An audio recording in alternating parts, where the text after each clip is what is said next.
Cybercafé en plein air au bord d'une rue à Abidjan. Selon les autorités, plus de 3 millions d'Ivoiriens utilisent Facebook. Beaucoup d'entre eux y répandent leur vie privée. Les gens se réveillent le matin, je suis réveillée sur Facebook. En tout cas, je déplore ça, surtout les enfants. Ceux qui mettent la photo de leurs enfants sur les réseaux sociaux, vraiment, c'est pas bon. Les gens aujourd'hui, sur les plateformes, les images que vous voyez, ce ne sont pas eux les images. Ce sont des images d'autres personnes qui prennent pour mettre sur les images et vont passer pour ces personnes-là.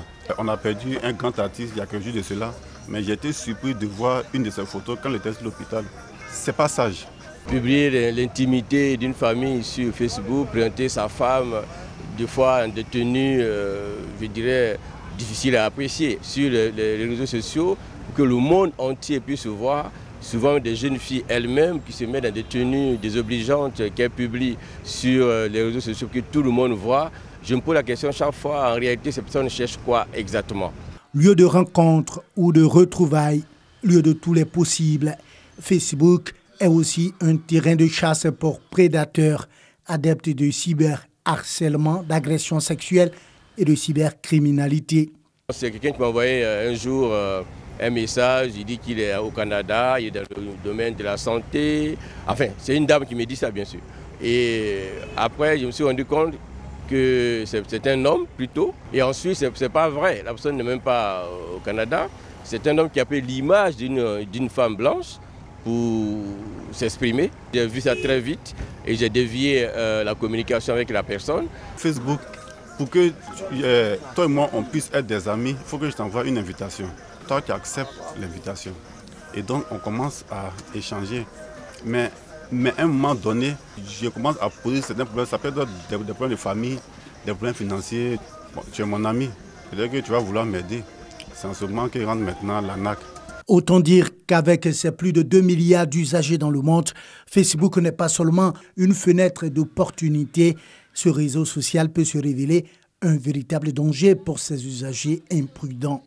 Beaucoup d'entre eux l'ont d'ailleurs appris à leurs dépens. Une de mes tantes, en fait, la personne a piraté le compte et il disait dans les messages qu'il nous emmenait qu'il avait des problèmes.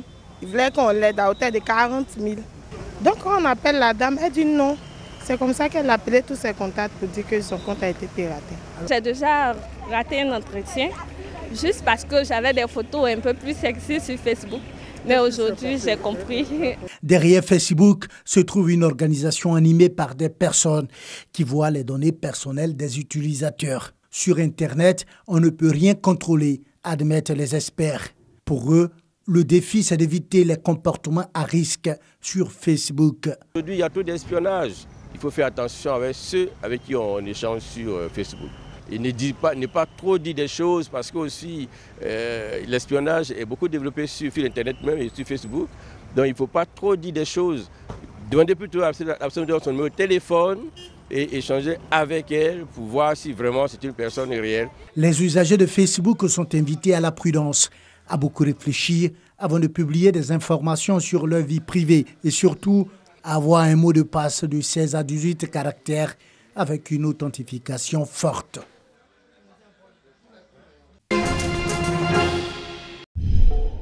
Dans une élection, chaque voix compte. Il faut donc connaître l'électeur et adapter son discours pour le convaincre. Dans les années 50 aux États-Unis, l'homme politique devient un produit et l'électeur une cible. Sondages et spots télé sont les outils du marketing politique. En 2008, la campagne d'Obama marque un tournant. Il utilise massivement les réseaux sociaux et surtout le big data. Cette énorme masse de données extrêmement diverses et précises. Elles peuvent être publiques, comme les listes électorales, ou d'ordre privé, des informations collectées par des entreprises via les réseaux sociaux, nos achats en ligne ou l'historique de notre navigation qui révèle nos habitudes et nos goûts. Une fois croisées et compilées dans des super logiciels, elles établissent le profil détaillé de chaque citoyen et les classent en groupes et sous-catégories. Les célibataires technophiles, les seniors éco-responsables ou les familles branchées culture par exemple. Obama avait fiché 220 millions de personnes, soit la quasi-totalité du corps électoral, en croisant sa propre base de données avec des informations commerciales, ethniques ou religieuses. Ces équipes ont pu identifier les indécis ou les électeurs déjà acquis au camp opposé dans un but, définir les zones de campagne prioritaires et faire du porte-à-porte chez des citoyens indécis en adaptant l'argumentaire en fonction de leur profil. Donald Trump et Hillary Clinton ont aussi utilisé ce type de technique, tout comme Nicolas Sarkozy en 2016. Pour la présidentielle 2017, plusieurs candidats se sont équipés de super logiciels qui gèrent leur base de contacts et démarchent des électeurs grâce à des mails thématiques et ciblés. En Europe et en particulier en France, les lois sur la protection des données individuelles encadrent l'exploitation du big data. Les citoyens doivent théoriquement donner leur accord pour chaque donnée personnelle utilisée, mais en pratique, ces règles sont parfois contournées.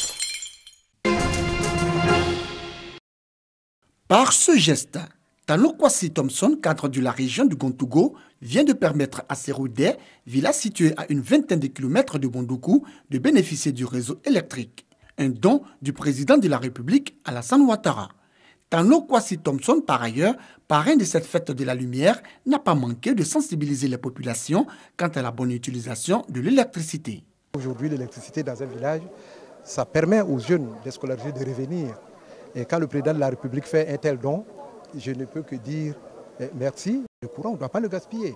Et c'est pour cela d'ailleurs, avec ces nouveaux compteurs, les parents sont formés par l'agence CIE de Bondoukou pour l'utilisation. Mutuelle de développement MUDES et population de Seroudé heureuse de la présence de la lumière dans leur village assure de mettre en pratique les conseils du parrain et des autorités. L'électricité, c'est un phénomène qui est très dangereux si on l'utilise très mal.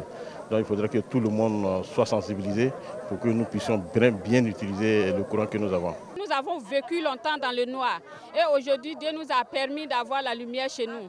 Nous sommes très contents. La fête de la lumière à Seroudé a bénéficié du soutien du Premier ministre Amadou Gon Coulibaly et de la ministre du Plan et du Développement, Kaba Nialé, fille de la région, tous deux représentés à cette cérémonie. Elle a vu également la participation des autorités administratives, des chefs traditionnels du village et des représentants du roi de Bondoukou. Le village de Seroudé, selon les autorités de la région, sera bientôt doté de l'eau courante. L'immeuble de 7 étages s'est effondré jeudi soir, comme un château de cartes, provoquant un enchevêtrement d'acier et de blocs de gravats qui freinaient les efforts des secours à la recherche de survivants. Les secours ont travaillé toute la nuit à la pelleteuse pour déblayer les gravats et dégager les rescapés évacués sur des civières de fortune. 2 bébés ont été retrouvés au cri de « Dieu est grand » et sous les vivas de la foule. Les médias indiens font état de 49 morts. Selon la police, 7 femmes et 15 enfants figurent parmi les morts. Le bâtiment était une construction sans autorisation. Un responsable de la police locale a indiqué que ses services allaient engager des poursuites pour homicide involontaire contre les constructeurs. La plupart des victimes étaient des ouvriers venus à Bombay pour trouver du travail dans la construction. Ces migrants indiens touchent en général un salaire de quelques centaines de roupies, environ 650 francs par jour. Ils emmènent souvent leurs femmes et leurs enfants sur les chantiers et y vivent le temps des travaux, parfois sous des bâches, sans aucune commodité. L'administration civile et locale mène une enquête sur l'accident. Elle inspecte les bâtiments ayant récemment été construits dans le quartier où vivent en majorité des personnes de classe moyenne. Les 7 étages étaient construits en moins de 4 mois avec des matériaux de mauvaise qualité. Les effondrements de bâtiments sont fréquents en Inde où la croissance économique a fait sortir du terre de nombreuses structures à plusieurs étages érigées sans respect des normes et parfois sans autorisation. En novembre 2010, 69 personnes avaient été tuées et plus de 80 blessés à New Delhi lorsqu'un immeuble en construction s'était effondré.